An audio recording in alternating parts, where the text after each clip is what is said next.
A big hello to everyone and warm welcome each and everyone present here in this lecture. So dear learner, काफ़ी समय के बाद आप सभी से मिलने का अवसर प्राप्त हुआ है.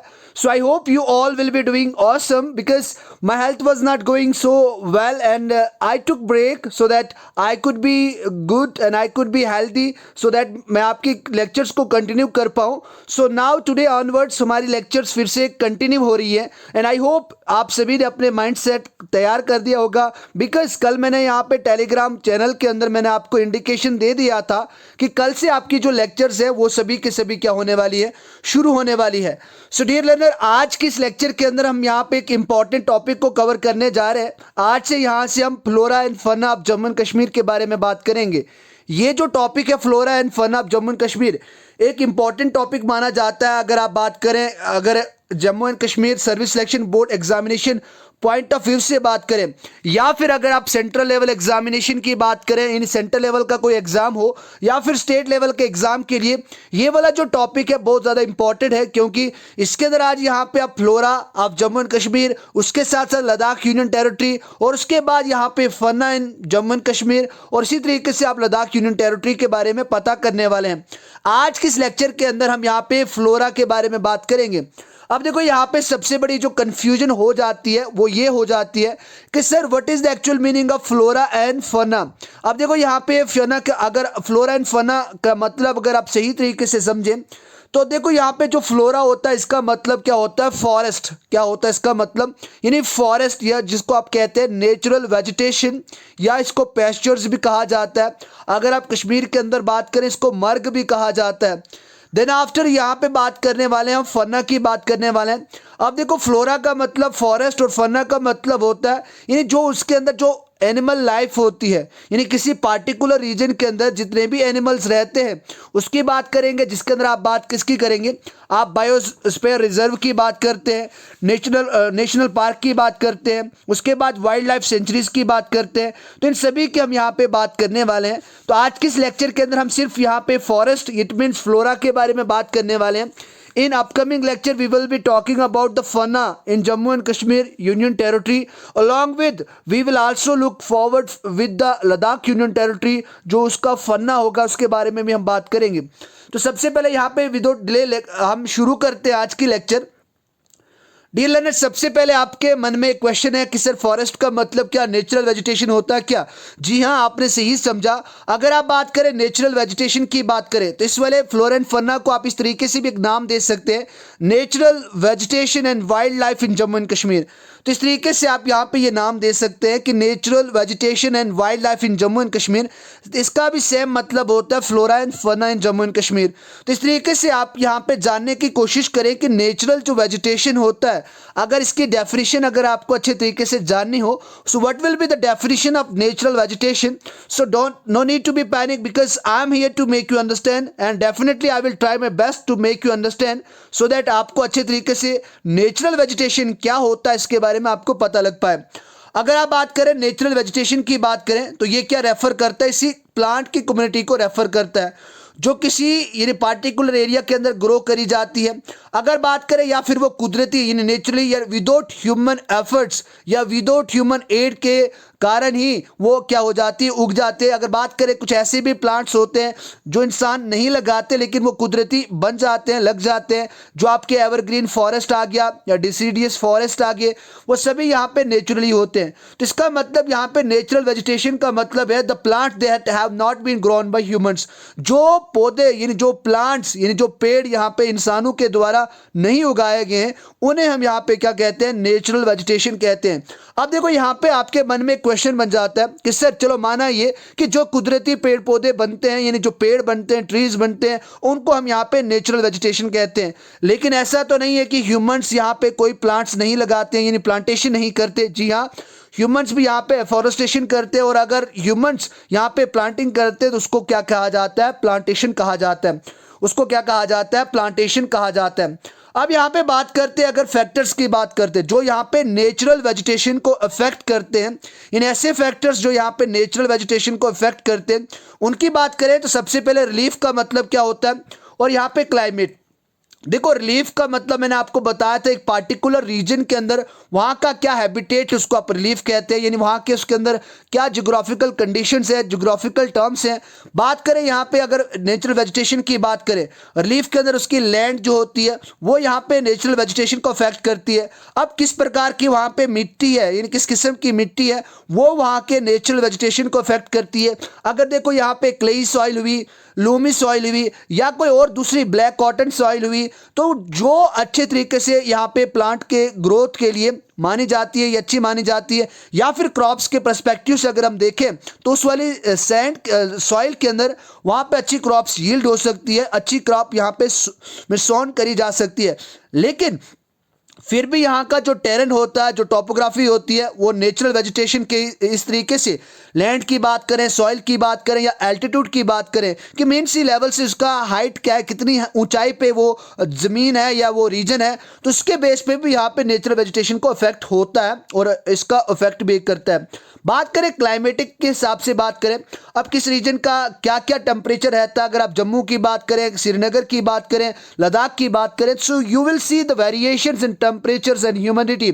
सो डेफिनेटली यहाँ पे अगर आप टेम्परेचर और ह्यूमिडिटी के बीच में अगर आपको डिफरेंस देखने को मिला, तो उसी तरीके से क्लाइमेटिक कंडीशन के अंदर भी आपको यहाँ पे जो नेचुरल वेजिटेशन होगी वो अडॉप्ट होते हुए दिखेगी। यानी अगर आप बात करें शिवालिक रीजन की बात करें, तो वहाँ का जो टेम्परेचर होता है ज़्यादा होता है, वहाँ पे आपको थ्रोनी बुशेस आपको देखने को मिलेंगी। लेकिन अगर आप बात करें यहाँ पे पीर पंजाल रेंज की बात करें, यानी मिडिल हिमालयास की बात करें, तो ये थोड़ा सा माउंटेनियस रीजन आ जाता है। इसके अंदर आपको यहाँ पे क्या मिलेगा, पाइन मिलेगा, देवदार ट्रीज आपको यहाँ पे देखने को मिलेंगे। उसके बाद फोटो पीरियड आ गया यहाँ पे, यानी किस तरीके से यहाँ पे लाइट आती है उसकी बात करें। उसके बाद प्रेसिपिटेशन की बात करें, यानी प्रेसिपिटेशन का मतलब होती है कितना रेनफॉल किस रीजन के अंदर होता है। तो ये सभी यहाँ पे फैक्टर जो होते हैं वो किसको अफेक्ट करते हैं, नेचुरल वेजिटेशन को ये अफेक्ट करते हैं। अब बात करते हैं natural vegetation in Jammu and Kashmir की बात करें, ये एक बहुत इंपॉर्टेंट टॉपिक हम शुरू करने वाले हैं। It means forest of Jammu and Kashmir की हम यहाँ पे बात करें। जब जब मैं यहाँ पे इस लेक्चर के अंदर यहाँ पे नेचुरल वेजिटेशन की बात करूंगा, सो डियर लर्नर आपको बस ये बात याद रखनी है कि यहाँ पे हम किसकी बात करें, natural vegetation of Jammu and Kashmir. It means we are talking here about the forest of Jammu and Kashmir, तो उसकी भी बात करेंगे। अगर बात करें जम्मू एंड कश्मीर की बात करें, तो यहाँ पे आपको पता है ये पूरे अच्छे तरीके से जो well endured with the natural vegetation. अगर आप बात करें फॉरेस्ट की बात करें, यानी ऐसे प्लांट्स की बात करें जो ह्यूमन एफर्ट्स के द्वारा नहीं उगाए गए, तो उसकी बात करें तो वो पूरे नेचुरल वेजिटेशन से पूरा जम्मू एंड कश्मीर आपको ढका हुआ देखने को मिलेगा।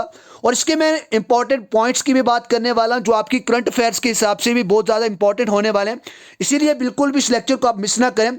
अब बात करें जम्मू एंड कश्मीर के पास पहले से ही एक बहुत ज़्यादा डाइवर्सिटी ऑफ फॉरेस्ट था, यानी फ्लोरा था। बात करें यहाँ पे अगर डाइवर्सिटी ऑफ फ्लोरा के कारण, यानी जो फॉरेस्ट रिसोर्सेज थे वो काफ़ी हद तक यहाँ के ज़्यादा थे, जो एक इंपॉर्टेंट रोल प्ले करते थे किसके लिए, जो फ्रेजाइल इकोसिस्टम था, यानी जो नाजुक इकोसिस्टम था उसको प्रिजर्व बचाने के अंदर ये जो फॉरेस्ट रिसोर्सेज थे वो बहुत ज़्यादा हेल्प करते थे। बात करें इस रीजन की बात करें या इसके कैचमेंट एरिया की बात करें या फिर जो हिमालयन रिवर्स है, तो उसके कारण यहाँ पे जो जम्मू एंड कश्मीर का जो नेचुरल वेजिटेशन रहता था वो काफ़ी अच्छा रहता था। बिकॉज अगर आप बात करें अल्पाइन पास्चर्स की बात करें, देखो यहाँ पे आगे हम बात करेंगे अल्पाइन की बात करेंगे। अल्पाइन का मतलब होता है ऊंची पहाड़ी पे जो जंगल होते हैं उसको हम अल्पाइन कहते हैं। ऊंचे पहाड़ उसके अंदर जो जंगल आपको फॉरेस्ट रीजन देखने को मिलेगा उसको कहते हैं अल्पाइन फॉरेस्ट कहते हैं या पास्चर्स कहते हैं। तो ये सभी हम यहाँ पे आगे देखने वाले हैं। बात करें फॉरेस्ट की बात करें तो ये integral sustainability of primary sectors. देखो यहाँ पे आप सभी को पता है, अगर आप इकोनॉमी के हिसाब से बात करें, मैंने आपको कहा था जो एग्रियन यानी मेथड है यहाँ पे जम्मू एंड कश्मीर का, एग्रियन का मतलब यहाँ पे एग्रीकल्चर के तरीके से 50% यहाँ पे जम्मू कश्मीर जो यूनियन टेरिटरी है वो अपनी इकोनॉमी को प्रोड्यूस करती है। लेकिन ऐसा नहीं है कि पूरा का पूरा यहाँ पे जो डिपेंडेंट है इकोनॉमी हमारे एग्रीकल्चर के ऊपर है, नहीं, क्योंकि यहाँ पे आपको फॉरेस्ट बेस्ड इंडस्ट्रीज भी आपको देखने को मिलेगी जो यहाँ पे एक इंपॉर्टेंट रोल प्ले करती हैं जम्मू एंड कश्मीर की इकोनॉमी को बूस्ट करने के लिए। तो हम ये मान सकते हैं कि अगर आप बात करें integral to the sustainability of primary sector की बात करें, अगर आप प्राइमरी सेक्टर की बात करें, अगर सस्टेनेबल डेवलपमेंट गोल्स की बात करें, तो उसके अंदर जो यहाँ पे अगर बात करें फॉरेस्ट होता है वो एक इंटीग्रल यहाँ पे क्या आता है, एक सेक्टर आता है जिसको आप सबसे प्राथमिकता देते हैं। It means which is also known as the primary sector. उसकी प्राइमरी सेक्टर की बात करें, जैसे हमने एग्रीकल्चर की बात करी, हॉर्टिकल्चर मैंने आपको पढ़ाया, उसके बाद एनिमल हस्बेंड्री हम पढ़ने वाले हैं, उसके बाद पार्टिकुलरली इन हिली रीजन के अंदर यहाँ पे जो प्राइमरी सेक्टर्स माना जाता है किसको, फॉरेस्ट को। क्यों? क्योंकि हिली रीजन के जितने भी लोग रहते हैं उनका जो पूरा गुजारा होता है, या उनकी जो यहाँ पे अगर बात करें फूड की बात करें या सब्जी की बात करें तो या लकड़ी की बात करें, क्योंकि वहाँ पे ज़्यादातर वो गैस को नहीं जलाते हैं, लेकिन वो अपने लकड़ी से या जंगल से कुछ लाके अपना गुजारा करते हैं, या जंगल की लकड़ी बेचकर अपना गुजारा करते हैं। तो उस तरीके से यहाँ पे जो अगर बात करें जो फॉरेस्ट है वो एक प्राइमरी सेक्टर माना जाता है। बात करें in this context the famous Kashmiri son, यानी इससे अगर बात करें कि फॉरेस्ट जो integral sustainability to the primary sectors है, अगर बात करें इस कंटेक्स्ट के, इस रेफरेंस के हिसाब से बात करें, आप सभी को ये पता भी होगा और मैंने आपको पढ़ाया भी है, जो कश्मीरी एक फेमस मशहूर एक कश्मीरी सैनिक थे जिनका नाम शेख नूरुद्दीन वली था, जिनको बुदशाह के नाम से भी जाना जाता था। उन्होंने यहाँ पे 1377 और 1440 तक, उन्होंने यहाँ पे 1377 ईस्वी में उनका जन्म हुआ था एंड 1440 ईस्वी में उनकी देहांत, उनकी मृत्यु हो गई थी। उन्होंने ये कहा था अनपोश तैली यलीवन पोशी। ये कश्मीरी यहाँ पे एक सेंटेंस है, इसका मतलब क्या है मैं अभी बात में बताऊंगा, लेकिन एक बार फिर से मैं इसको स्पीक करता हूँ। अनपोश तैली यलीवन पोशी, इसका मतलब होता food will last as long as forest lost, यानी खाना तब तक आपको रहेगा, तब तक मिलेगा जब तक जंगल रहेंगे। तो इस तरीके से ये जो स्टेटमेंट है आपको ये याद रखनी, और एग्जामिनेशन पॉइंट ऑफ व्यू से ये आपके लिए बहुत काफ़ी हद तक इंपॉर्टेंट है और एक्सपेक्टेड क्वेश्चन यहाँ से बन सकता है। क्यों? क्योंकि आपको ये स्टेटमेंट दी जाएगी अनपोश तेलीन यलीवन पोशी हु स्टेटेड, तो क्या आप लिखोगे यहाँ पे किसने दी थी, शेख नूरुद्दीन वली ने दी थी। अब बात करें कुछ इंपॉर्टेंट और फैक्टर्स की बात करें, पॉइंट्स की बात करें जो हमारी करंट अफेयर को और अच्छे तरीके से स्ट्रेंथन करता है, यानी हमारी करंट अफेयर भी यहाँ से प्रिपेयर होने वाली है। अगर बात करें फॉरेस्ट कितना है जम्मू एंड कश्मीर की बात करें, तो आपको मैं बता दूं जो इंडियन यहाँ पे एक रिपोर्ट आती है, आप इस रिपोर्ट के नाम को अच्छे तरीके से देख ले, मैंने यहाँ पे शॉर्ट में लिखी है। इसका मतलब होता है यहाँ पे Indian state of forest report, ISFR का मतलब होता है Indian state of forest report. और अगर आप लेटेस्ट रिपोर्ट के हिसाब से बात करें जो 2019 के अंदर आई थी, so Jammu and Kashmir manage to be the top among the top 5 states in union territories की बात करें। अगर आप बात करें स्टेट्स की बात करें या यूनियन टेरिटरी की बात करें, तो यहाँ पे जो 5 स्टेट है ऐसी जिसके अंदर सबसे ज़्यादा जंगल पाया जाता है, उनमें हमारा Jammu and Kashmir union territory भी है। उसके बाद करें maximum increase in forest cover during the last 2 years, क्योंकि ये रिपोर्ट की बात करें, देखो यहाँ से एक जनरल नॉलेज का ये भी क्वेश्चन आपको प्रिपेयर हो जाता है कि ISFR की एब्रिवेशन क्या होती है, तो ये मैंने आपको बताया। ISFR का मतलब होता है Indian state of forest report, जो हर दूसरे साल यहाँ पे आती है। 2019 के अंदर आई थी, अब 2021 के अंदर आएगी। उसके अंदर आपको क्या क्या कंडीशंस यहाँ पे चेंज होते हुए दिखेंगे। अगर आप बात करें फ्लोरा की बात करें जम्मू एंड कश्मीर की, तो आपको यहाँ पे बहुत सारी चीज़ें यहाँ पे भी देखने को मिलेंगी। लेकिन ये बात बताया जाता है कि जम्मू एंड कश्मीर के अंदर मैक्सिमम इंक्रीमेंट हुई है फॉरेस्ट की पिछले 2 सालों में। यानी अगर बात करें 2017 की बात करें, 2018 की बात करें, तो उन 2 ईयर्स अगर प्रीवियस डेटा के हिसाब से बात करें तो उन 2 साल के अंदर जम्मू एंड कश्मीर में बहुत ज़्यादा क्या हुई थी, यहाँ पे फॉरेस्ट की इंक्रीमेंट हुई थी। बात करें अगर स्टेट की बात करें या यूनियन टेरिटरी की बात करें, ये एक सिग्निफिकेंट गेन दिखाती है जो फॉरेस्ट कवर की बात करें। देखो मैंने आपको पहले ही बताया, यानी 5 स्टेट या यूनियन टेरिटरी की बात करें तो उनमें हमारा जम्मू एंड कश्मीर भी आता है। अब सबसे पहले यहाँ पे कौन सी स्टेट आती है जिसके अंदर सबसे ज़्यादा आपको यहाँ पे जंगल देखने को मिलेंगे अकॉर्डिंग टू ISFR 2019, तो वो है आपकी 12,500 स्क्वायर किलोमीटर जो कर्नाटका के अंदर आपको देखने को मिलेगा, यानी जिसके अंदर इंक्रीमेंट हुई। मैं ऐसे नहीं कह रहा हूँ, अगर आप बात करें फॉरेस्ट के हिसाब से बात करें तो Madhya Pradesh will be the top, Madhya Pradesh में सबसे ज़्यादा जंगल पाए जाते हैं। लेकिन ISFR 2019 की रिपोर्ट के तहत पिछले 2 साल में सबसे ज़्यादा किस स्टेट के अंदर फॉरेस्ट की इंक्रीमेंट हुई है, बढ़ोतरी हुई है, उसके अंदर कर्नाटका टॉप करता है। उसके बाद आंध्र प्रदेश है जिसके अंदर 990 स्क्वायर किलोमीटर ये यहाँ पे फॉरेस्ट को इंक्रीज करा गया है। देन आफ्टर केरला की बात करें 823 स्क्वायर किलोमीटर, और उसके बाद हमारा यहाँ पे जम्मू एंड कश्मीर आता है जो 371 किलोमीटर, यहाँ पे जो according to the latest Indian state of forest report है उसके मुताबिक यहाँ पे जम्मू एंड कश्मीर में पिछले 2 साल से 2017 और 18 के अगर डेटा को एनालिसिस करें, वहाँ से अगर जाने, तो यहाँ पे उसने अच्छे तरीके से यहाँ पे इंक्रीमेंट करी है, फॉरेस्ट एरिया को और ज़्यादा बढ़ाया है। इस तरीके से यहाँ पे बात करें। और अगर आप बात करें लद्दाख यूनियन टेरिटरी की बात करें तो 23 स्क्वायर किलोमीटर यहाँ पे और ज़्यादा इंक्रीमेंट हुई है लद्दाख यूनियन टेरिटरी के अंदर फॉरेस्ट की। अब बात करें ISFR 2019 के हिसाब से बात करें, उन्होंने ये बताया कि the extent of forest cover and the trees outside the forest of in union territory. अगर बात करें अगर फॉरेस्ट के अलावा दूसरे ट्रीज की बात करें अगर union territory of Jammu and Kashmir, जो लगभग यहाँ पे 29,066 स्क्वायर किलोमीटर में यहाँ पे फैला हुआ है, जो अप्रॉक्सीमेटली अगर 55% यहाँ पे जो total geographical area of Jammu and Kashmir union territory है उसको ये यहाँ पे कवर करता है। कौन से? Outside the forest in union territory. तो ये बात भी आपको यहाँ पे क्या रखनी, याद रखनी है। उसके बाद बात करें, इस रिपोर्ट ने बाद में यह भी कहा था कि the forest of Jammu and Kashmir have recorded the highest growing stock of would.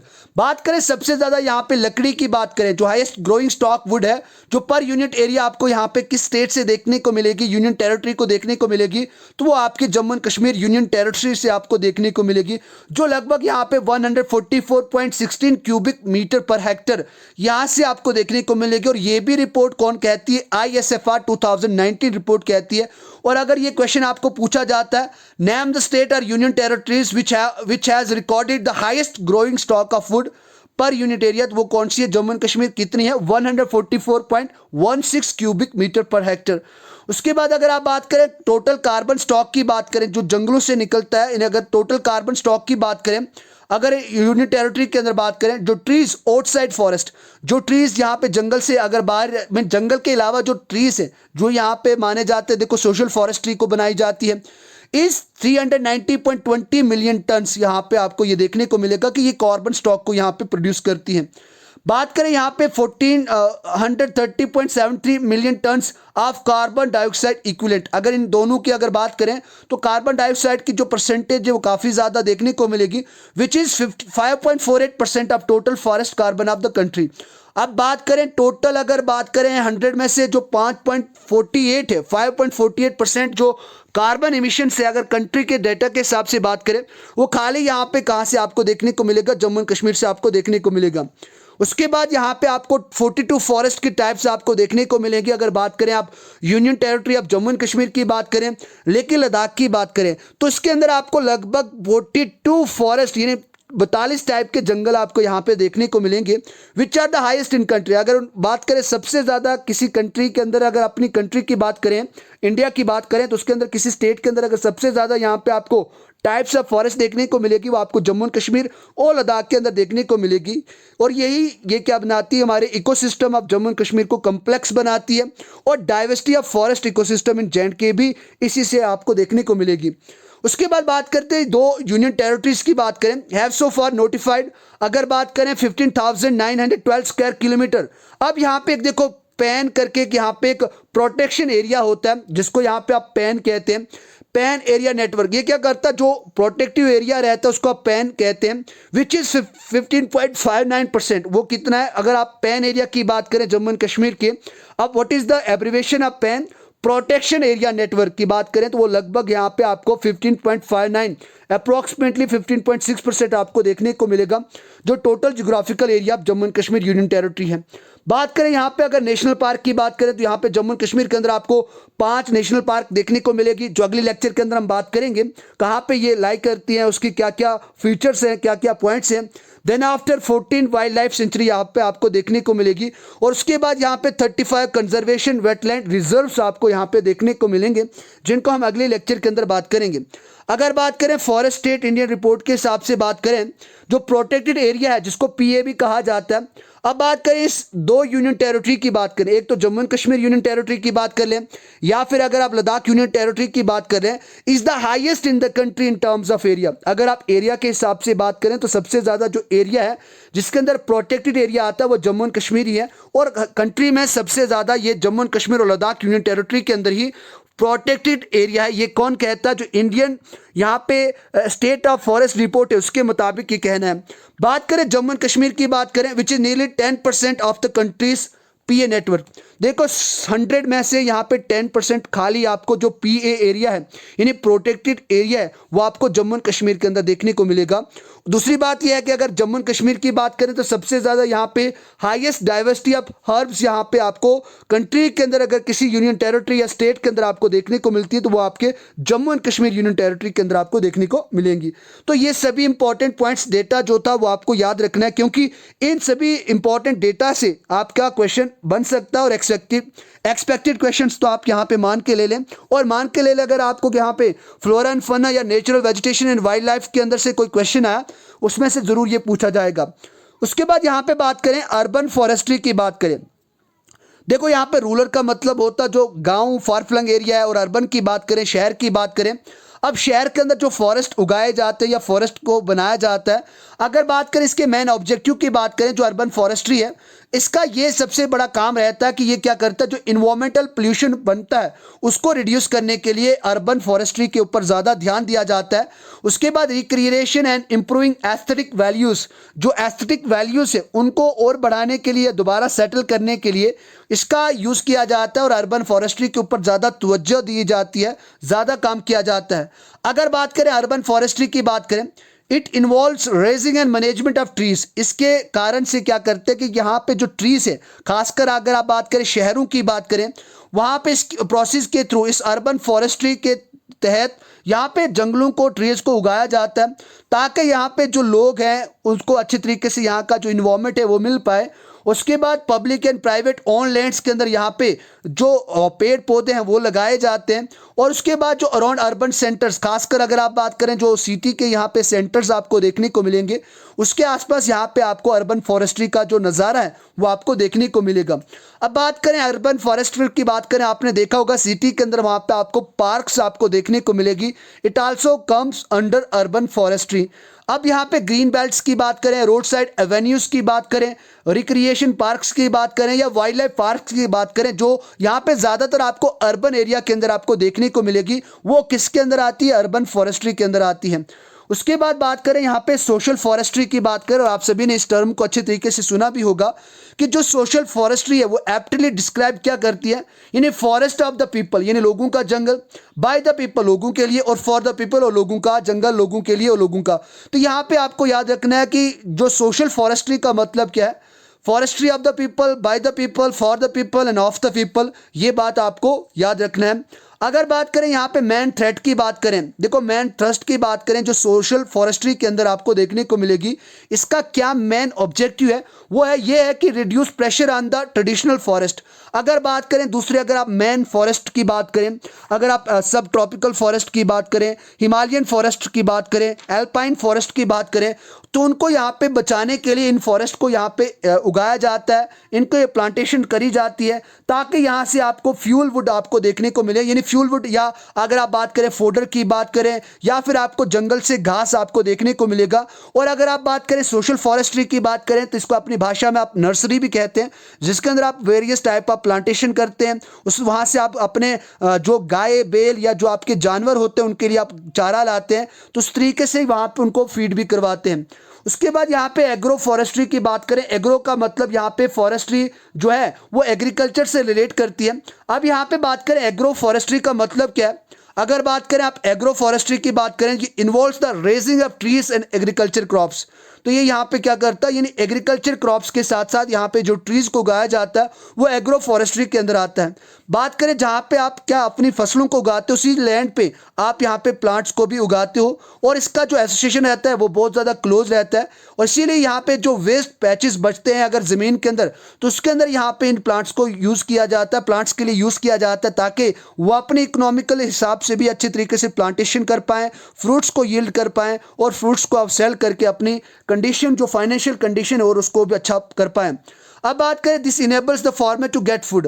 अब बात करें कभी कभी ये भी देखने को मिलता है कि ये जो प्लांट्स, ये जो फार्मर जो यानी जो अलग अलग जगहें पास्चर्स बच जाते हैं वहाँ पे उगाते हैं, तो ये काफ़ी टाइम पे ये फूड नहीं आपको देखते हुए देखने को मिलेगा, ना वो फोडर देते, ना फ्यूल, फ्रूट और टिम्बर फ्रॉम हिज लैंड। तो इस तरीके से यहाँ पे किसान उनको नहीं ले पाते, तो ये बात आपको याद रखनी है। This enables the farmer to get food, यानी ये यहाँ पे क्या करता है, साफ मना कर देता कि ना तो जो किसान है वो फूड ले सकता है इनसे, ना फोडर ले सकता, फ्यूल, फ्रूट और टिम्बर से ले सकते हैं, फ्रॉम हिज लैंड। ये आपको याद रखना अच्छे तरीके से। अब यहाँ पे बात करते हैं forest based industries in Jammu and Kashmir. अब ऐसा नहीं है कि जम्मू एंड कश्मीर के अंदर आपको फॉरेस्ट बेस्ड इंडस्ट्रीज आपको देखने को नहीं मिलेगी। हम यहाँ पे बात करने वाले हैं कि जम्मू एंड कश्मीर के अंदर फॉरेस्ट कितने टाइप के हैं, उसकी भी बात करेंगे। उसके बाद जो मेन 3 टाइप्स फॉरेस्ट हैं जम्मू एंड कश्मीर के अंदर, उसके बारे में हम ब्रीफ तरीके से बात करेंगे कि कौन कौन रीजन के अंदर कौन कौन यहाँ पे फॉरेस्ट पाए जाते हैं। बात करें अगर फॉरेस्ट बेस्ड इंडस्ट्रीज की बात करें, जो state of Jammu and Kashmir, या आप इसको आप यूटी भी कहते हैं। अब बात करें about 1/3 of its total area, अगर बात करें 100 में से 1/3 हिस्सा अगर बात करें तो यहाँ पे फॉरेस्ट के अंदर आता है।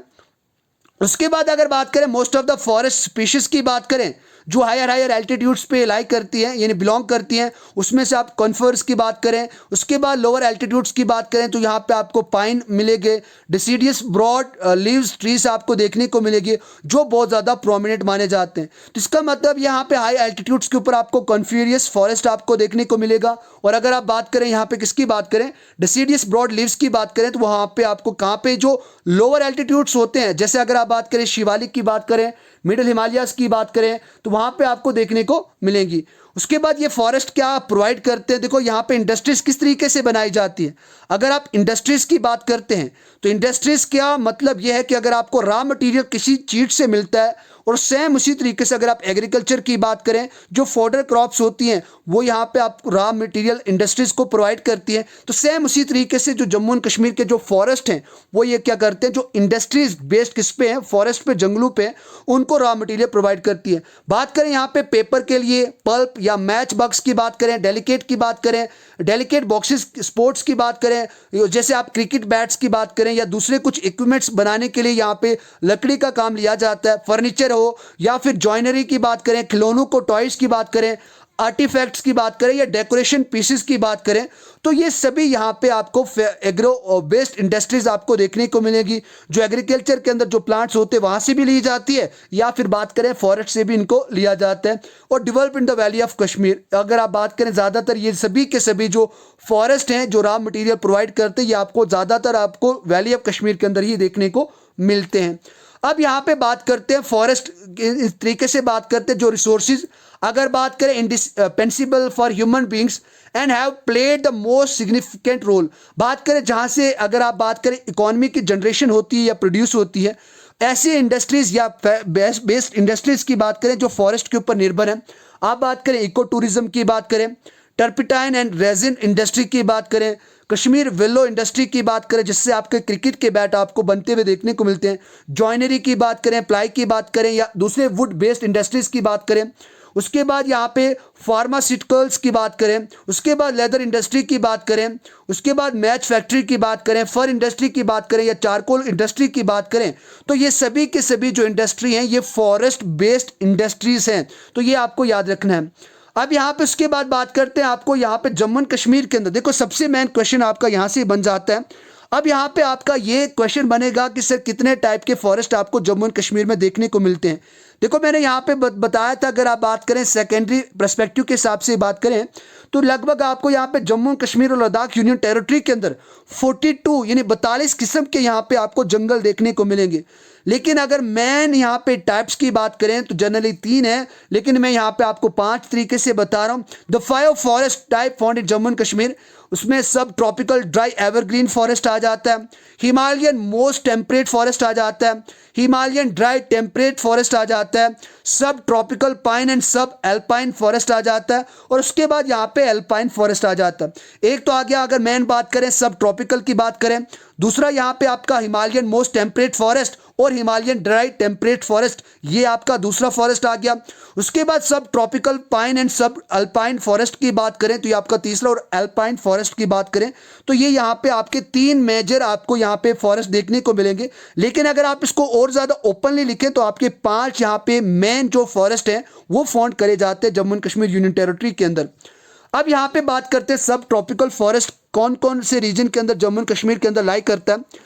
अगर बात करें सब ट्रॉपिकल फॉरेस्ट की बात करें, ये जो टाइप ऑफ वेजिटेशन है या फॉरेस्ट है ये कन्फाइंड कहाँ पे आपको देखने को ज़्यादातर मिलेगा, जो शिवालिक रीजन है, खासकर अगर आप बात करें लोअर स्लोप्स की बात करें हिमालयाज की, तो उस वाले रीजन के अंदर यहाँ पे आपको सब ट्रॉपिकल फॉरेस्ट आपको देखने को मिलेगा। देखो यहाँ से समझने की बात है कि जिसका यहाँ पे एल्टीट्यूड की बात करें, जिस रीजन का एल्टीट्यूड अप्रॉक्सीमेटली यहाँ पे आपको 1500 मीटर आपको देखने को मिलता है मीन सी लेवल से, तो उस वाले रीजन के अंदर आपके सब ट्रॉपिकल फॉरेस्ट पाए जाते हैं। अगर इनके फीचर्स की बात करें, इनके फीचर्स की बात करें तो ये सीजन के ऊपर डिपेंड रहते हैं कि किस सीजन के अंदर कितनी रेनफॉल हुई, या फिर जो एडाफिक फैक्टर्स होते हैं। एडाफिक फैक्टर्स का मतलब होता है ये सॉइल रिलेटेड फैक्टर्स है कि किस रीजन के अंदर कौन किस प्रकार की यहाँ पे आपको मिट्टी देखने को मिलेगी। तो इस तरीके से भी यहाँ पे जम्मू एंड कश्मीर के अंदर जो ग्रेट डाइवर्सिटी ऑफ ट्रीज होती है वो बेस रहती है, और इसी के ऊपर यहाँ पे आपको सब ट्रॉपिकल फॉरेस्ट भी आपको ज़्यादातर देखने को मिलेगा। अब बात करें सब ट्रॉपिकल फॉरेस्ट की बात करें तो ये जो जंगल होते हैं वो थिक अंडरग्रोथ बुशेस और शर्ब से यहाँ पे आपको देखने को मिलेंगे, यानी यहाँ पे आपको अंडरग्रोथ बुशेस और स्कर्ब्स आपको यहाँ पे देखने को मिलेगी। अगर बात करें यहाँ के वेजिटेशन की बात करें, जो एक ब्रॉड लीव्ड अगर आप बात करें तो यहाँ पे आपको डिसीडियस टाइप का आपको देखने को मिलेगा, which drop their leaves in winter month. अब डिसीडियस का मतलब क्या होता है, जो विंटर आते ही अपने पत्तों को गिरा देते हैं उसको आप डिसीडियस फॉरेस्ट कहते हैं या डिसीडियस ट्री कहते हैं। अब बात करें जम्मू एंड कश्मीर के अंदर, अगर आप बात करें सब ट्रॉपिकल फॉरेस्ट की बात करें, उसके अंदर आपको कौन सी स्पीशीज आपको देखने को मिलेंगी, और डोमिनेट अगर मैं यहाँ पे स्पीशीज की बात करूँ जो सब ट्रॉपिकल फॉरेस्ट की है, जिसमें आपका टीक आ गया, सैल आ गया, शीशम आ गया, पीपल आ गया, तुन आ गया, सिल्वर आ गया, सिल्वर पाइन आ गया, किक्कर आ गया, थ्रोनी बुशेस आ गई, एवरग्रीन श्रब्स आ गए, क्लाइंबर्स आ गया, रीड आ गया, जिसको आप लोकल की भाषा में खर भी कहते हैं, और ये मैंने आपको पहले भी पढ़ाया है। तो ये सभी डोमिनेट स्पीशीज यहाँ पे सब ट्रॉपिकल फॉरेस्ट के अंदर लाई करती हैं। उसके बाद यहाँ पे बात करते हैं टेम्परेट फॉरेस्ट की बात करें, अगर हमने पांच अगर तरीके से फॉरेस्ट को डिवाइड करा, तो हमने एक वेट यहाँ पे और एक ड्राई टेम्परेट फॉरेस्ट की बात करी थी। अब यहाँ पे आपको यह समझना है कि टेम्परेट फॉरेस्ट या टेम्परेट वेजिटेशन क्या होती है। देखो फॉरेस्ट का मतलब यहाँ पे वेजिटेशन भी होगा, कई कई जगहों पे आपको पैस्चर्स भी आपको देखने को मिलेंगे, उसके बाद यहाँ पे आपको मर्ग भी आपको देखने को मिलेगा। अगर आप नॉर्थ साइड की बात करें, मूविंग नॉर्थ वर्ड्स अगर बात करें, वहाँ पे आपको लैटिट्यूड और एल्टीट्यूड की बात करें तो आपको यहाँ पे प्लेसेस के अकॉर्डिंग यहाँ पे आपको ज़्यादा हाई देखने को मिलेगा। और अगर आप बात करें सब ट्रॉपिकल फॉरेस्ट की बात करें तो ये यहाँ पे किस जोन में लिया जाता है, ये टेम्परेट वेजिटेशन के अंदर भी आता है। अगर आप बात करें स्लोप्स की बात करें, जो मिडिल हिमालय जिसको आप पीर पंजाल रेंज भी कहते हैं, या फिर आप ग्रेटर हिमालयाज की बात करें जो लगभग यहाँ पे 1500 मीटर से लेके 3000 यहाँ पे मीटर मीन सी लेवल से ऊपर रहते हैं, तो उस वाले एरिया के अंदर रीजन के अंदर ये वो जो टेम्परेट वेजिटेशन के जो फॉरेस्ट होते हैं या जो टेम्परेट फॉरेस्ट हैं वो पाए जाते हैं। अगर इन टेम्परेट फॉरेस्ट के अंदर बात करें कौन सी डोमिनेंट स्पीशीज आपको यहाँ पे देखने को मिलेगी जंगलों की, तो देवदार आपको देखने को मिलेगा।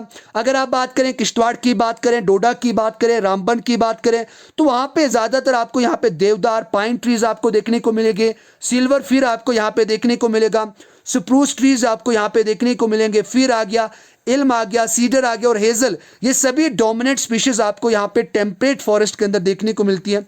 उसके बाद अगर आप नॉर्दर्न स्लोप्स की बात करें, अगर पीर पंजाल रेंज की बात करें, तो ज़्यादातर यहाँ पे आपको देवदार आपको देखने को मिलेगी। उसके बाद ब्लू पाइन आपको यहाँ पे देखने को मिलेगी, जो यहाँ पे डिसीडियस श्रब्स के अंदर आते हैं। अगर बात करें वाइल झेलम फॉरेस्ट की बात करें या झेलम फॉरेस्ट डिवीजन की बात करें, जो गुलमर्ग से लेके लोलाब वैली तक यहाँ पे स्ट्रेच करता है, फैला हुआ है, तो यहाँ पे ज़्यादातर आपको सीडर ट्रीज आपको यहाँ पे देखने को मिलेंगे, फिर और स्प्रूस स्पीशीज ऑफ कन्फोरियस फॉरेस्ट की आपको यहाँ पे देखने को मिलेंगे। अब बात करें वैली ऑफ कश्मीर की बात करें, तो यहाँ पे ज़्यादातर आपको चिनार ट्री आपको देखने को मिलेगा। उसके बाद विलो, यहाँ पे विलो यानी जिससे आप क्रिकेट के बैट को बनाते हैं। उसके बाद मैपल, यहाँ पे आप एक प्रकार की यहाँ पे चिनार की टाइप है जो आपको कश्मीर के अंदर आपको देखने को मिलेगी। ये इंपॉर्टेंट स्पीशीज ऑफ फॉरेस्ट आपको यहाँ पे जम्मू एंड कश्मीर के कश्मीर वैली के अंदर देखने को मिलेगी। अगर इनके करैक्टर की बात करें, जो इनका करैक्टर रहता है वो डिसीडियस करैक्टर इनका रहता है। तो इस तरीके से आपको यहाँ पे टेम्परेट फॉरेस्ट किस किस रीजन के अंदर लाई करता है जम्मू एंड कश्मीर के, तो वो मैंने आपको बताया।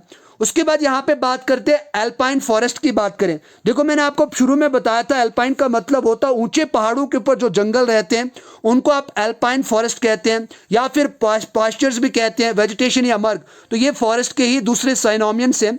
अब बात करें यहाँ पे अल्पाइन फॉरेस्ट की बात करें तो ज़्यादातर ये आपको हाई एल्टीट्यूड्स पे यानी यहाँ पे हाई टेरेन पे आपको देखने को मिलेंगे, लगभग जिनकी हाइट लगभग 3600 मीटर से लेके 4000 मीटर जो मीन सी लेवल से ऊंची ऊंची रीजन है वहाँ पे ज़्यादातर आपको अल्पाइन फॉरेस्ट देखने को मिलेगा। बात करें इन पैस्चर की बात करें, ज़्यादातर यहाँ पे ग्रीन ग्रासेस से ही हमेशा ढके हुए रहते हैं। Being the zone of high altitudes यानी हाई एल्टीट्यूड जोन होने के बावजूद होने के कारण यहाँ का जो क्लाइमेट रहता है, जो एल्पाइन पास्चर्स होता है वो बहुत ज़्यादा ठंडा रहता है, एक्सट्रीमली कोल्ड रहता है। और ज़्यादातर अगर greater part of the year की बात करें, लगभग यहाँ पे अगर बात करें 70% यहाँ पे जो टाइम होता है वो ज़्यादा यहाँ पे ठंड के अंदर ही बीतता है। उसके बाद बात करते हैं यहाँ पे अगर समर महीनों की बात करें यानी गर्मी के दिनों की बात करें, अगर आप मई टू अगस्त की बात करें तो जब यहाँ की जो बर्फ़ होती है इन पहाड़ों की, जो स्नो क्लेडेड माउंटेन्स होते हैं वो जब मेल्ट होना शुरू हो जाते हैं तो यहाँ पे लश ग्रीन ग्रास यहाँ पे ग्रो होता है। और उसके बाद यहाँ पे आपको नोमैडिक पीपल आपको यहाँ पे शिफ्ट होते हुए देखने को मिलते हैं, जो अपने भेड़ बकरी गाय भैंस के साथ यहाँ पे पहाड़ों पे जाते हैं। उसके बाद वहाँ पे वो कुछ टाइम के लिए रहते हैं और उसके बाद उनको वहाँ पे जो ग्रास होता है वो फीड करवाते हैं। अगर एग्जाम्पल की बात करें, गुलमर्ग की बात करें, सोनामर्ग, बेताब वैली की बात करें तो उस वाले रीजन के अंदर यहाँ पे आपको अल्पाइन फॉरेस्ट आपको देखने को मिलेगा, जो लगभग यहाँ पे जो ज़्यादा एक्सट्रीमली कोल्ड कवर एरिया आता है। उसके बाद अगर आप बात करें, देखो लद्दाख रीजन के अंदर बात करें तो यहाँ पे आपको जीरो फाइटिक वेजिटेशन आपको देखने को मिलेगी, जिसको आप लद्दाख वेजिटेशन भी आप कहते हैं, तो ये भी आप याद रखें। तो जीरो फाइटिक वेजिटेशन यहाँ पे आपको अगर कोई पूछे कि लद्दाख के अंदर किस तरीके की वेजिटेशन या फॉरेस्ट आपको देखने को मिलते हैं तो जीरो फाइटिक यहाँ पे आपको देखने को मिलेगा। तो ये आपको इंपॉर्टेंट याद रखना है। अब यहाँ पे बात करते हैं कुछ प्रॉब्लम्स जो फॉरेस्ट के रिलेटेड हैं जम्मू एंड कश्मीर के अंदर। जैसे अगर आप बात करें डिफॉरेस्टेशन की बात करें, जंगलों का कटाव ज़्यादातर हो रहा है, उसके कारण यहाँ पे जम्मू एंड कश्मीर के अंदर आपको फॉरेस्ट के अंदर डिक्लिनेशन आपको देखने को मिलेगा, यानी डिक्लाइन होते हुए आपको देखने को मिलेंगे। उसके बाद लो फॉरेस्ट कवर की बात करें, पोर एक्सेसिबिलिटी की बात करें, कस्टमरी फॉरेस्ट राइट्स की बात करें, obsolete methods of lumbering and sawing की बात करें, उसके बाद लैक ऑफ ट्रेंड पीपल की बात करें, लैक ऑफ साइंटिफिक टेक्निक्स की बात करें, एक्सेसिव ग्रेजिंग की बात करें, inadequate protection from fire and pests की बात करें, कंस्ट्रक्शन एंड कमर्शियल एक्टिविटीज़ होते हैं उनके कारण भी हम जंगलों को तबाह करते हैं, बर्बाद करते हैं, या फिर एग्रीकल्चर इनकोरेजमेंट्स एरिया जो है या एग्रीकल्चर इनकोरेजमेंट के लिए भी हम यहाँ के जो फॉरेस्ट हैं या जो natural vegetation of Jammu and Kashmir है उसको क्या करते हैं, तबाह करते हैं। और ये मेन प्रॉब्लम्स यहाँ की मानी जाती हैं।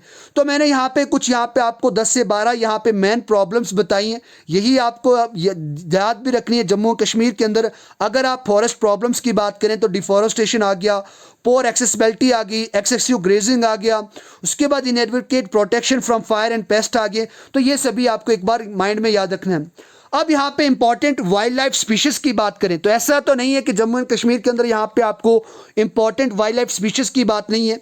अगर आप जम्मू की बात करें, कश्मीर की बात करें, लद्दाख की बात करें तो यहाँ पे आप अलग अलग एरिया के हिसाब से यहाँ पे वाइल्ड लाइफ स्पीशीज आपको देखने को मिलेगी। जम्मू के अंदर बात करें, मस्क डियर आ गया, स्पॉटी डियर आ गया, बार्किंग डियर, मारखोर, इबिक्स, तहार, गोराल, ब्लैक बियर और कॉमन लेपर्ड की बात करें तो ये आपको जम्मू रीजन के अंदर देखने को मिलेगा। एंड अगर आप कश्मीर की बात करें तो हंगुल यहाँ पे आपको देखने को मिलेगा। Musk deer, markhor, ibex, serow, black bear, brown bear, common leopard और स्नो लेपर्ड भी यहाँ पे आपको कश्मीर के अंदर देखने को मिलेगा। लद्दाख की बात करें तो यहाँ पे अबिक्स, नयान जिसको आप तिब्बतियन शीप भी कहते हैं, शापू, तिब्बतियन एंटीलोप की बात करें, तिब्बतियन गेजल की बात करें, वाइल्ड याक की बात करें, स्नो लेपर्ड की बात करें, पालास कैट की बात करें या ब्लैक नेकेड क्रैन की बात करें तो ये यहाँ पे आपको जम्मू एंड कश्मीर के अंदर देखने को मिलेंगे ये वाली स्पीशीज। उसके बाद आप सभी के लिए क्वेश्चन है, अब हमारे Jammu and Kashmir union territory का जो बर्ड है वो कौन सा है, वो आपको यहाँ पे कमेंट सेक्शन के अंदर बताना है। अब यहाँ पे अकॉर्डिंग टू IUCN की बात करें, जो रेड डेटा बुक होती है जिसके अंदर यहाँ पे इंडेंजर स्पीशीज के बारे में जो स्टडी करती है कि कौन सी ऐसी स्पीशीज एनिमल्स की जो यहाँ पे खत्म होने वाली है, यानी खतरे के कगार पे है, उनकी यहाँ पे बात करें। लेकिन आपको यहाँ पे ये बात मुझे बतानी है, ये IUCN की एब्रीवेशन क्या है बताने में यहाँ पे अभी एक मिनट के अंदर बता सकता हूँ, लेकिन अगर आप सर्च करने जाएंगे तो आपको अच्छी तरीके से और भी पॉइंट्स आपको देखने को मिलेंगे।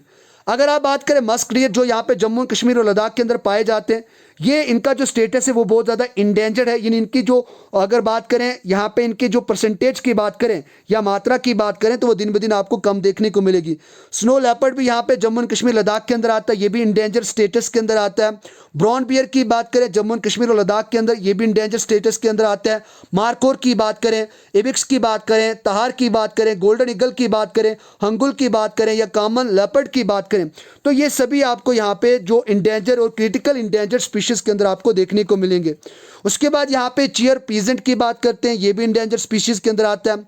उसके बाद वेस्टर्न ट्रैगोपन की बात करें, उसके बाद तिब्बतन गेजल की बात करें, तिब्बतन एंटीलोप की बात करें, तो या सीरो की बात करें, तो ये सभी के सभी किसके अंदर आते हैं, इंडेंजर्ड स्पीशीज के अंदर आते हैं। जिसके जो रेड डेटा जो बुक होती है उसके द्वारा इनका स्टेटस दिया गया है कि दिन ब दिन इनकी जो यहाँ पे अगर बात करें स्पीशीज की बात करें, इसके अंदर आपको डिक्लिनेशन आपको देखने को मिल रही है।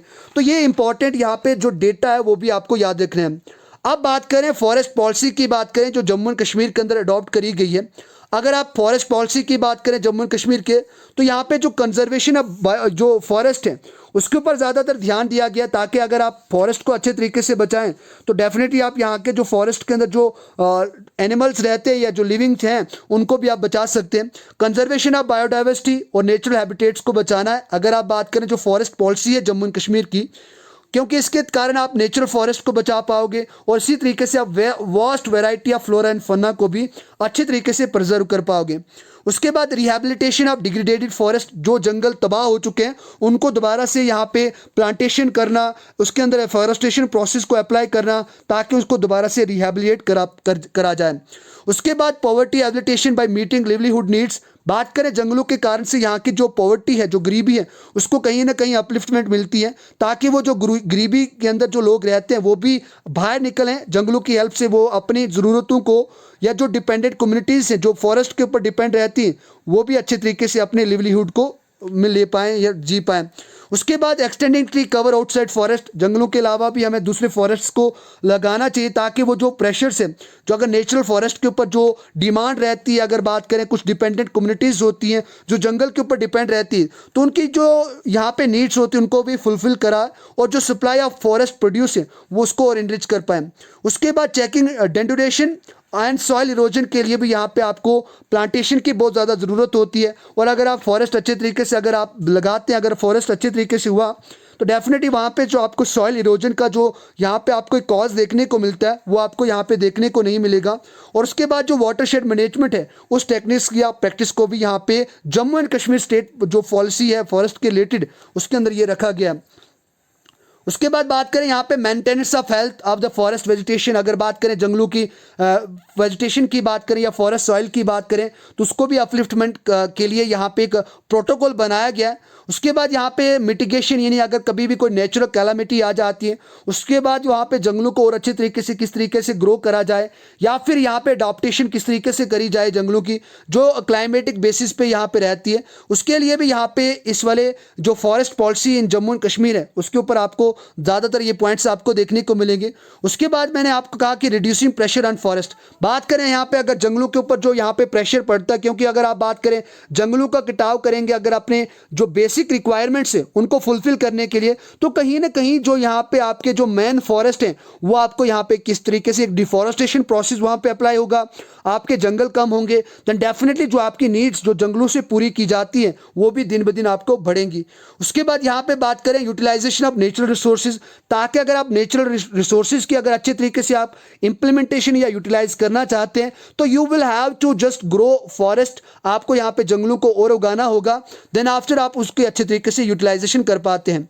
उसके बाद कुछ ऐसे फॉरेस्ट के कारण यहाँ पे जो कम्युनिटीज़ बेस्ड रहते हैं वो अच्छे तरीके से यहाँ पे पीपल्स की मूवमेंट हो पाए, वो अपने डेली नीड्स को फुलफिल कर पाएँ और इसी तरीके से एक जंगल को बचाव करते हुए भी हम जंगल से दूसरे जितने भी यहाँ पे इन्वायरमेंटल सिक्योरिटी हैं उनको भी ध्यान में रखते हुए जंगल का जो बेनिफिट है वो भी ले पाएँ। तो ये सभी जो फॉरेस्ट पॉलिसी अब जम्मू एंड कश्मीर है उसके अंदर आती है। अब देखो यहाँ पे जाते जाते मैं आपको कुछ ट्रीज़ की बात करूँ जो यहाँ पे जम्मू एंड कश्मीर के अंदर खासकर मेन माने जाते हैं और यहाँ पे मैं सबसे ज़्यादा यहाँ पे फोकस करूँगा ट्रीज़ ऑफ कश्मीर की बात करें। अगर आप बात करें वॉलनट ट्री की बात करें, अखरोट की ट्री की बात करें, तो ये एक बहुत ही इंपॉर्टेंट माना जाता है, क्योंकि इसके जो बार्क होती है, जो टहनियाँ होती हैं, लोग इससे आपको यहाँ पे यानी दांत साफ करते हुए भी दिखेंगे। अब बात करें यहाँ पे इसकी, बहुत अच्छे तरीके से ये दांतुन मानी जाती है, जिससे लोग यहाँ पे क्या करते हैं, अपने टीथ को साफ करते हैं। अब इस वुड से आपको यहाँ पे वुड क्रेविंग भी आपको देखने को मिलेगी, जिससे आप अलग अलग डिज़ाइंस को बनाते हैं। अगर बात करें इसके बॉटनिकल नेम की बात करें, सो बॉटनिकल नेम की बात करें तो इसका बॉटनिकल जो नेम है वो जुगलान्स रीगा है। जुगलान्स रीगा इसका बॉटनिकल नेम है। उसके बाद विलो ट्री की बात करें, विलो ट्री का मतलब यहाँ पे आपको ऐसा ट्री जिससे यहाँ पे आपको जो क्रिकेट के बैट या हॉकी स्टिक्स है वो आपको यहाँ पे बनते हुए दिखेगी। और उसके बाद इसको यहाँ पे वुड फायर के लिए भी यूज़ किया जाता है। अगर बात करें इसके ट्विग्स की बात करें तो इसके जो ट्विग्स होते हैं उनको चबाकर उसके साथ दांतों को साफ करा जाता है। इसके बाद इसका यहाँ पे यूज़ बैट्स को बनाने के लिए या हॉकी जो स्टिक्स होती हैं उनको बनाने के लिए या फिर फ्यूल के लिए भी यूज़ किया जाता है। तो ये भी आपको कश्मीर के अंदर देखने को मिलते हैं। उसके बाद अगर आप पाइन ट्री की बात करें तो ये ज़्यादातर आपको जो मिडल हिमालयाज़ है, जिसको आप पीर पंजाल रेंज कहते हैं, वहाँ पे आपको देखने को मिलेंगे। और ये बहुत लंबे लंबे सीधे उगते हैं, यानी स्ट्रेट होते हैं। अगर बात करें एंशिएंट डेज की बात करें तो इनसे क्या बनाया जाता था, घर बनाए जाते थे। क्योंकि अभी रिस्ट्रिक्शन लग गई है, ज़्यादातर यहाँ पे आपको अब यहाँ पे इस लकड़ी का यूज़ आपको घर बनाते हुए नहीं देखने को मिलेगा। उसके बाद अगर आप बात करें चेरी ट्री की बात करें तो यहाँ पे चेरी एक किस्म का ये फ्रूट है जो यहाँ पे कश्मीर के अंदर ज़्यादातर पाया जाता है। अगर इस फ्रूट की बात करें, बहुत ज़्यादा ये टेस्टी होता है और ये खाने के बाद बॉडी के अंदर एक रिफ्रेशमेंट आ जाती है और एक माइंड भी रिफ्रेश हो जाता है। उसके बाद बात करें यहाँ पे एप्पल ट्री की बात करें, अब देखो one of the most famous tree की बात करें अगर कश्मीर के अंदर, वो क्या है, आप एप्पल है। उसके बाद जो एप्पल्स होते हैं कश्मीर के अंदर तो वो यहाँ पे आपको बहुत ज़्यादा मात्रा में और अलग अलग वेराइटीज़ के अंदर आपको देखने को मिलेंगे, क्योंकि ये बहुत ज़्यादा वेराइटीज़ के अंदर आपको अलग अलग किस्म के वेराइटीज़ के एप्पल्स आपको देखने को मिलेंगे। और मैंने आपको शुरू में बताया था, जब मैंने आपको पढ़ाया था तो मैंने ये बताया था कि मोस्टली जो फेमस यहाँ पे 7 कैटेगरी के यानी 7 टाइप्स ऑफ एप्पल यहाँ पे ज़्यादातर फेमस माने जाते हैं। उसके बाद यहाँ पे बात करें हम आलमंड ट्री की बात करें, अब बादाम के ट्री की बात करें तो ये भी आपको कश्मीर के अंदर ज़्यादातर देखने को मिलेंगे। अगर बात करें ये किस रीजन के अंदर ज़्यादातर उगाए जाते हैं तो हिली स्लोपी एरिया जो होता है वहाँ पे आपको ज़्यादातर आलमंड, और रॉकी लैंड के अंदर ऊपर यहाँ पे बादाम के जो पेड़ होते हैं उनको उगाया जाता है। इनके बड़े बड़े आपको गार्डन्स आपको देखने को मिलेंगे जो एक सीनरी पॉइंट ऑफ व्यू से भी एक काम करते हैं, यानी एक उस पार्टिकुलर रीजन की या पार्टिकुलर गार्डन की वो सीनरी भी अच्छे तरीके से बनाते हैं। उसके बाद चिनार ट्री की बात करें जो एक यूनियन टेरिटरी ट्री या state tree of Jammu and Kashmir भी है। बात करें इसको king of trees in Kashmir कहा जाता है तो ये भी इंपॉर्टेंट पॉइंट है। अगर आप बात करें लोकल के हिसाब से बात करें, इसको बोयून के नाम से जाना जाता है। तो ये टर्म आपको याद रखनी है कि चिनार को लोकली क्या कहा जाता है, तो बोयून कहा जाता है। ये एक शेडी ट्री है जो अपने लीव्स को शेड कर देता है। अगर बात करें नासिम बाग की बात करें तो जो श्रीनगर के अंदर है, जो चिनार के लिए फेमस है, पूरे वर्ल्ड वाइड में ये फेमस माना जाता है। अब बात करें चिनार लीफ से यहाँ पे आपको कश्मीरी आर्ट्स और क्राफ्ट्स के अंदर भी इसकी मदद देखने को मिलेगी। अगर बात करें इसके जो पत्ते उसको जुलाए जाते हैं और ये हाई कैलोरिफिक वैल्यू को क्या करता है, एग्जिस्ट करता है। इसके अंदर आपको ज़्यादातर कैलोरिफिक वैल्यू आपको ज़्यादातर देखने को मिलेगी। तो ये सभी इंपॉर्टेंट यहाँ पे जो लेक्चर थी आज हमने देखी, ये आप सभी की जो लेक्चर बेस थी, ये यहाँ पे आज flora in Jammu and Kashmir, जिसको आप natural vegetation in Jammu and Kashmir भी कहते हैं, उसके ऊपर बेस्ड थी। और यहाँ से आपको करंट अफेयर का नॉलेज, या बात करें इंडेंजर स्पीशीज़ की बात करें, किस प्रकार के यहाँ पे जंगल आपको जम्मू एंड कश्मीर के अंदर देखने को मिलते हैं, उसकी बात करी। After a long time we have started our classes, लेकिन आज इस क्लास को अटेंड करने के बाद फिर से हमें एक मोमेंटम मिल पाया और मोमेंटम मिल भी गया। आई होप इस मोमेंटम को हम सभी अच्छे तरीके से कंटिन्यू करेंगे और अपने लेक्चर्स को डेली इवनिंग 7:30 पे अटेंड करेंगे। So thank you very much. और अगर आप पहली बार इस चैनल पे आपने विजिट करा है, so don't forget to do subscribe this channel and आप बेल आइकॉन को भी प्रेस कर दें ताकि आने वाली हर एक वीडियो की नोटिफिकेशन आपको सबसे पहले मिल पाए और आप उसका अच्छे तरीके से लाभ उठा पाए। थैंक